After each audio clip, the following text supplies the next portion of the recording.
بعد ضجة والمشادات الكلامية، أميمة بعزية تعلن عودتها لزوجها. إليكم التفاصيل. بعد أسابيع من الخصام والمشادات الكلامية بينهما وبين زوجها، أعلنت الفنانة الشعبية أميمة بعزية عودتها لزوجها. وشاركت الفنانة أميمة بعزية عبر حسابها الرسمي على موقع تبادل الصور والفيديوهات الانستغرام مقطع فيديو على خاصية القصص القصيرة، والذي تظهر فيه رفقة زوجها داخل السيارة وهي في قمة السعادة التي حاولت أن تصل إلى متابعيها.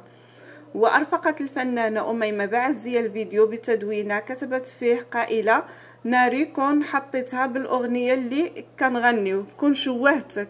وأشارت إلى حساب زوجها مراد المرجان، وأضافت بعزية صورة من زفافها عبر نفس التطبيق.